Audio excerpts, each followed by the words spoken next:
DHS is hosting a blood drive on Tuesday, October 8th in the Little Theater. Students 16 and older can sign up to donate. Students who are under 16 will need a signed parent permission slip. Sign up using the QR code on the screen. See Ms. Siebert in room 224 with questions.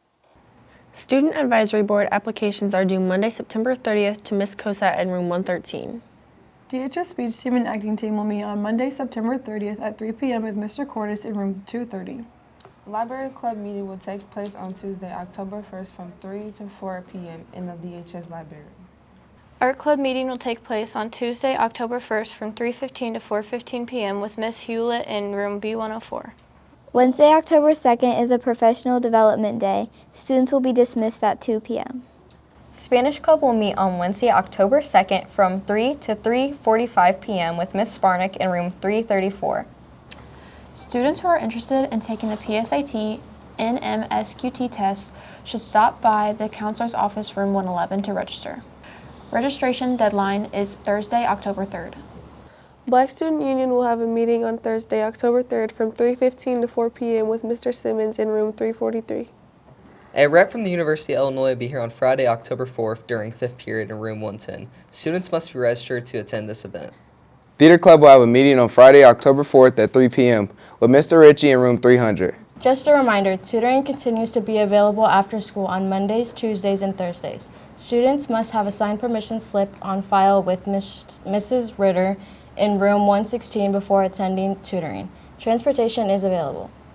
Tardy sweeps are occurring. Students caught in sweeps will receive a 60-minute detention to be served Monday, Tuesday, or Thursday. Students with more than 2 tardies and/or 1 loitering will have hall pass privileges revoked for 1 week. Privileges can be earned back by serving a 60-minute detention after school on Monday, Tuesday, or Thursday. 2024-2025 yearbooks are now on sale. Yearbooks are $45 each and can be purchased using the QR code on the screen in the DHS cashier's office or online through the D118 web store. There will be a blood drive on Tuesday, October 8th in the Little Theater. Students 16 and older can sign up, but donors who are younger will need a parent permission slip. If you have any questions, contact Ms. Siebert in room 244. On Thursday, October 10th, senior class students will be called out of either their 6th or 7th period class to attend a presentation hosted by Herff Jones. Information will be shared on graduation, letter jackets, class ranks, and senior apparel. Monday, October 21st, freshmen, sophomores, and juniors will be taking school pictures. Additional information will be provided closer to the scheduled date. Saturday, November 30th is the 50th anniversary Madrigals Reunion Concert, which will be taking place at St. James Methodist Church at 5 p.m. If you are interested in attending, please RSVP using the QR code on the screen. Senior student council members will have a meeting with Herff Jones representative on Wednesday, October 2nd from 11:30 a.m. to 12:15 p.m. in the College Career Lab Room 110. Project Success After School program takes place every Monday through Thursday from 3:10 to 6:10 p.m. Programs include homework help, STEM and art, college and career readiness, and cooking. Transportation home is provided. Scan the QR code to sign up. Girls Basketball Open Gyms will be held on Tuesdays and Thursdays from 5:30 to 7:30 p.m. Open Gyms will take place through October 21st.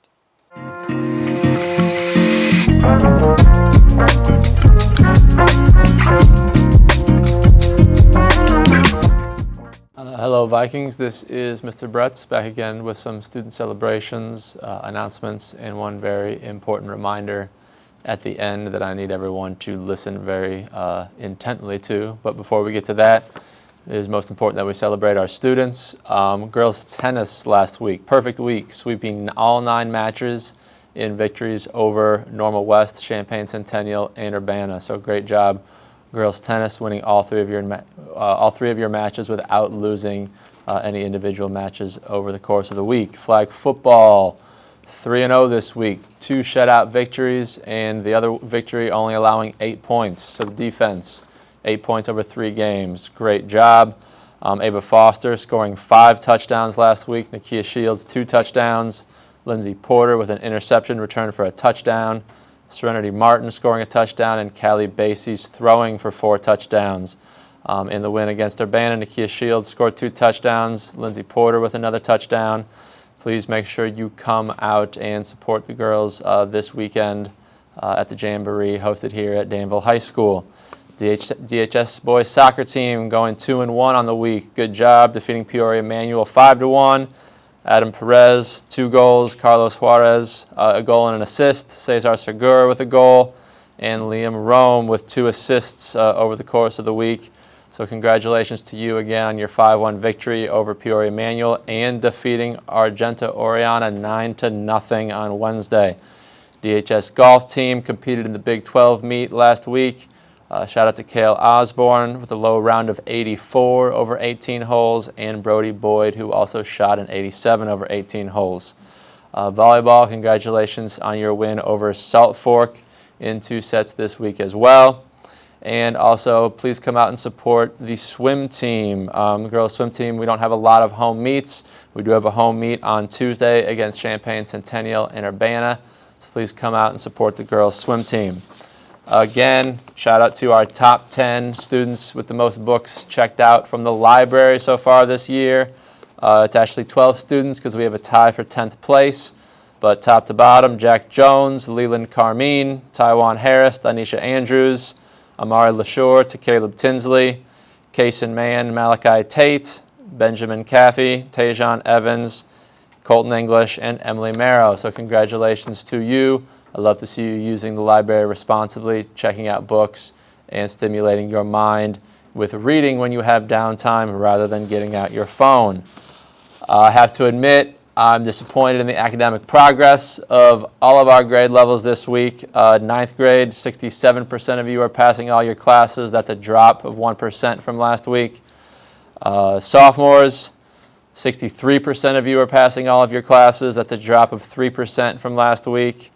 Juniors, 60% of you are passing all of your classes. That's a drop of 3% from last week. And seniors, 66% of you are passing all of your classes. That is a drop of 5% from last week. So every grade level dropped when it came to what percentage of your class is passing all of your classes. I know that we can do better. I know that the intelligence level in this school is far higher than that. It comes down to your work ethic and your dedication and your academic habits. So please make sure you are doing better, taking care of retakes, taking tests you may have missed, and engaging in class with the classwork, because that is what prepares you for the assessments. Last thing I need to talk about, this is not a fun topic to talk about, but I need everyone to listen very carefully. You may have noticed things going around the country, and this is a time where school security is very heightened. Threats, attacks on schools have happened in other states. Schools in the area, ours included, and across the country are dealing with threats against schools. I need to let you know that the school board of Danville District 118 is not playing around with this. If you think it's funny to make a joke about shooting up the school, if you think it's funny to make comments that one of your friends or someone in your class looks like a school shooter, if you are angry and you make a threat to shoot up the school, even if in your head you don't really mean it, but you say it because you are mad, the school board expects for me to bring you in front of them, and that's what we will do. They made that very clear to me on Wednesday night at the board meeting in closed discipline session, and so I need you to know that this is not something that is going to be taken lightly, and even if you don't mean it, you apologize afterwards, you have an explanation. That really doesn't matter at this point. The school board expects for you to come before them, and they will determine what the discipline is and if and where you attend school going forward. So please take this seriously. I do not like to come on here and take this type of tone with the students. That's what I don't think this is the purpose of me coming on here. It's to celebrate you. But we've been dealing with too many of these incidents ourselves, and it's happening across the country. And I need to be very clear with you that the school board has a zero tolerance policy on this, and they are not playing around. And they made it very clear to me and the rest of our school administration that we are to be bringing students before them who engage in this type of activity, this type of language, threats, or joking. Otherwise, they will want to see you, and I need you to take that seriously and be very aware of what you are saying and what comes out of your mouth when it comes to the topic of violence and threats and guns in relation to our school. I don't love ending that way, so I'll end it like this. I'm glad to be here. I'm glad you are here. Let's have a great week next week, and I hope to be reading higher percentages of each grade level in terms of how many of you are passing your classes. Let's have a great week.